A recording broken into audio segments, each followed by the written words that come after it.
அஸ்ஸலாமு அலைக்கும் வரஹ்மத்துல்லாஹி வபரகாத்துஹு. அல்ஹம்துலில்லா, 5 நோன்புகளை நாம் கடந்து விட்டோம். அல்ஹம்துலில்லா.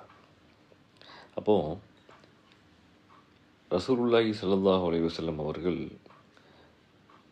ஒரு இடத்துல இப்படி சொல்லுகின்றார்கள், லா யுஅமினு அஹதுக்கும் ஹத்தா யகூன ஹவாஹு தபஅன் லிமா ஜிது பிஹி.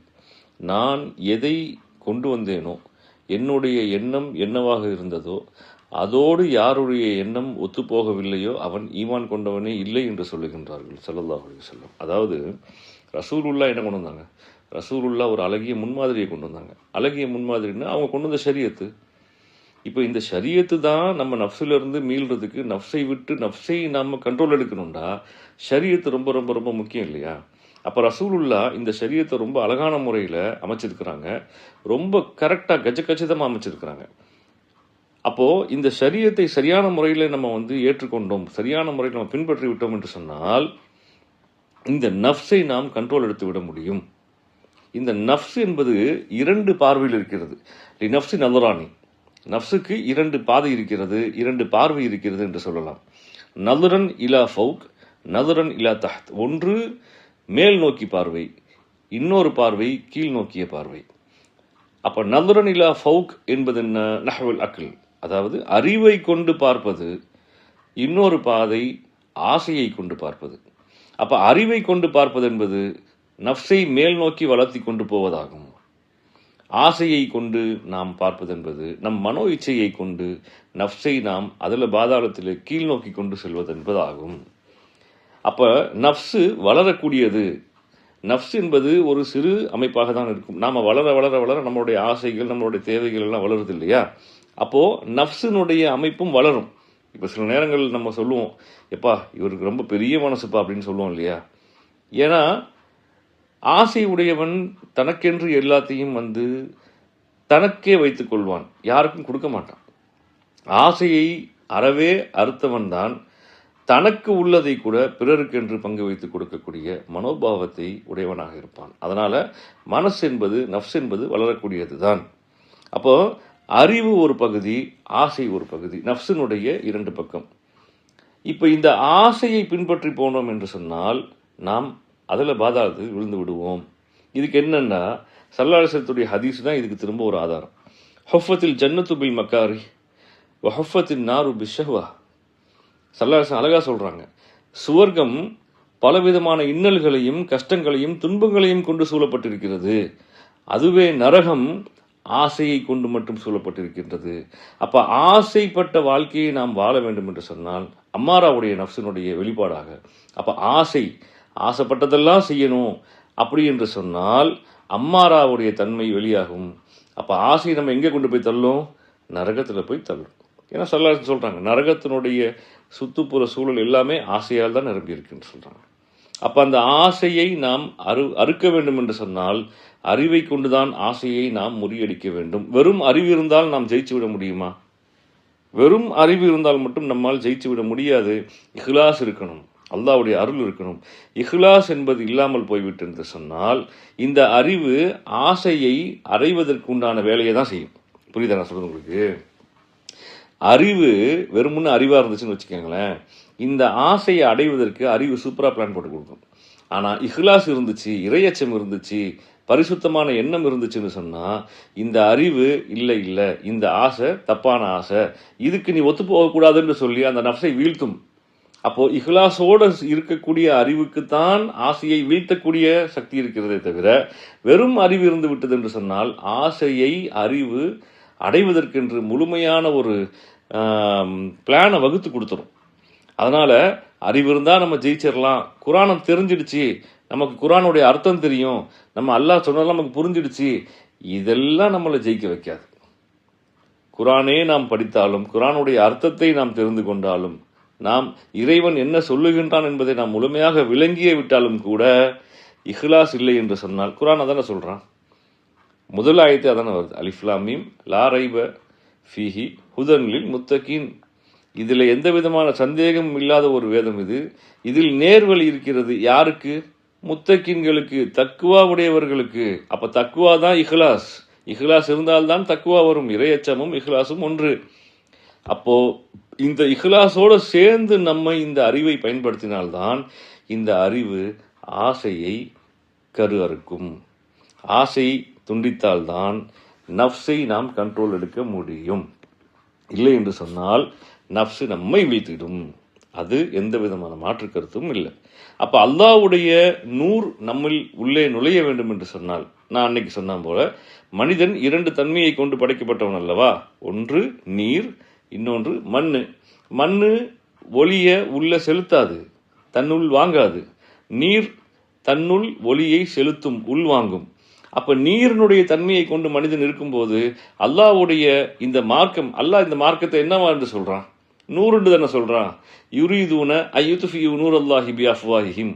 இந்த மார்க்கத்தை, இந்த அல்லாஹ்வுடைய மார்க்கத்தை, இந்த நூரை அவர்கள் வாயை கொண்டு ஊதி ஊதி அணைத்து விடலாம் என்று எண்ணுகின்றார்கள் அப்படின்னு குர்ஆன்ல அல்லாஹ் சொல்றான் இல்லையா? அப்ப இந்த மார்க்கம் என்பது தீனுல் இஸ்லாம் ஒரு நூரை போன்றது. நூர். அப்போ இந்த நூர் நமக்குள் செல்ல வேண்டும் என்று சொன்னால் நாம் தண்ணீரினுடைய தன்மையில் இருக்க வேண்டும். மண்ணா இருந்துட்டோம்னு வச்சுக்கோங்க, மண்ணா போயிடுவோம். இதுதான் உண்மை. அப்போ இந்த நஃப்ஸை நாம் வீழ்த்த வேண்டும், இந்த நஃப்ஸை நாம் கண்ட்ரோல் எடுக்க வேண்டும். நாம் இந்த சரி தவறு என்ற பாகுபாட்டிலிருந்து நாம் வெளியே வந்து முத்துமைன்னாவுடைய நஃப்ஸை அடைந்து இறைநேசத்தை பெற வேண்டும் என்று சொன்னால் அறிவை பயன்படுத்த வேண்டும். அறிவை பயன்படுத்த வேண்டும் என்று சொன்னால் அறிவுக்கு இஹ்லாஸ் என்ற உயிர் இருக்க வேண்டும். புரிஞ்சுங்களா? ஸல்லல்லாஹு அலைஹி வஸல்லம் சொல்றாங்க, அதா அதுவக்க நஃப்ஸக் அல்லத்தி பைன ஜம்பை. உன்னுடைய உடலில் இருக்கக்கூடிய மிகப்பெரிய எதிரி யார் தெரியுமா உனக்கு? ஆக்சுவலாக உலகத்திலேயே உனக்கு மிகப்பெரிய எதிரி ஒன்று உனக்கு இருக்குன்னு சொன்னால் அது உன்னுடைய உடலில் தான் இருக்குது. அது எது தெரியுமா?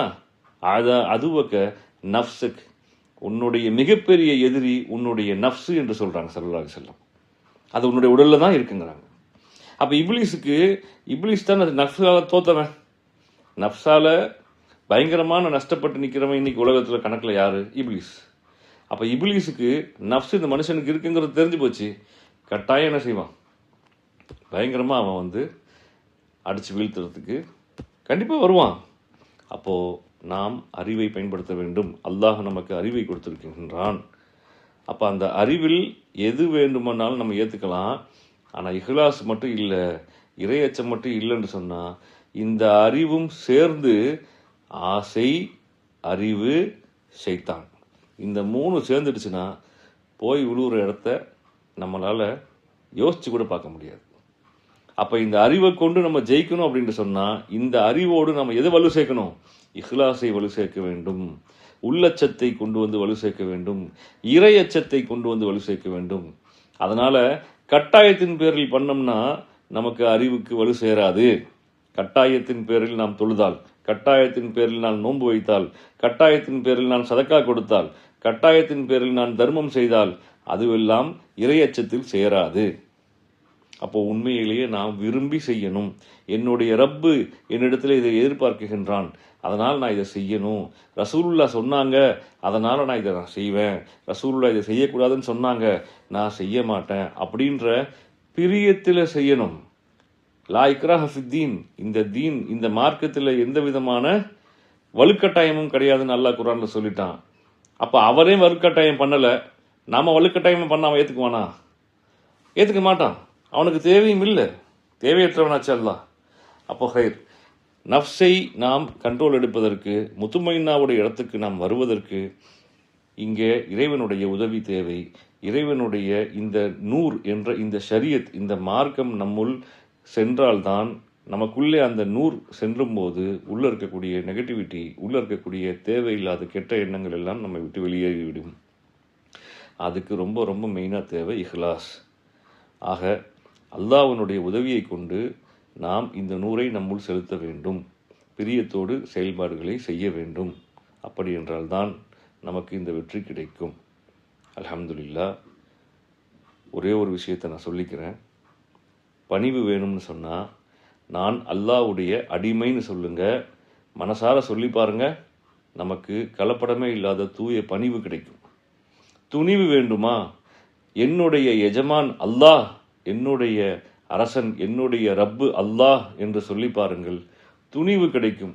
எந்த சூழ்நிலையில் நீங்கள் இருந்த போதிலும் சரி, திக்குமுக்கே தெரியல, எனக்கு வாழ்க்கையில் அடுத்து என்ன செய்யறதுன்னு தெரியல, என் குடும்பம் இப்படி ஆகிவிட்டது, என் தொழில் இப்படி ஆகிவிட்டது, என்னோடு இருந்தவர்கள் எல்லாம் இன்று என்னை விட்டு சென்று விட்டார்கள், நான் நெர்கதியாக நிற்குகின்றேன். கவலையே படாதீங்க, நம்மோடு அல்லாஹ் இருக்குகின்றான். ஸல்லல்லாஹு அலைஹி வஸல்லம் அபூபக்கர் சித்திக் நாயகத்துக்கு குகையில் வச்சு சொல்லி கொடுத்த வார்த்தை. பயந்தாங்க இல்லையா? அவங்க உயிருக்கு பயப்படலைங்க, உயிருக்கு பயந்து வரல அபூபக்கர் சித்திக். ரசூலுல்லாவுக்கு எதுவும் ஆயிடக்கூடாதுன்னு பயந்தாங்க.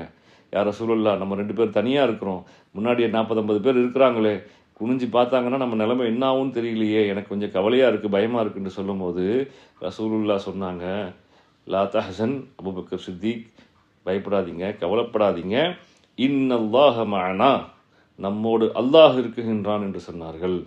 இந்த சூழல் மனிதன் ஒவ்வொருவனுக்கும் ஏற்படும். ஒவ்வொரு மனிதனுக்கும் இப்படியான ஒரு சிக்கலான ஒரு சூழல் ஏற்படும். அந்த நேரத்திலே நாம் தோய்வடைந்து விடக்கூடாது, மனசளவிலே நாம் நொந்து விடக்கூடாது, நாம் விரக்தியாகி விடக்கூடாது. இதை குர்ஆனில் அல்லாஹ்வும் சொல்லி காட்டுகின்றான். வலா தக்னது பி ரஹ்மத்தில்லாஹ், அல்லாஹ்வுடைய அருளை கொண்டும் நீங்கள் நிராசையாகி விடாதீர்கள். அப்போ அந்த இடத்துல நம்மோடு அல்லாஹ் இருக்குகின்றான் என்று சொல்லுங்க.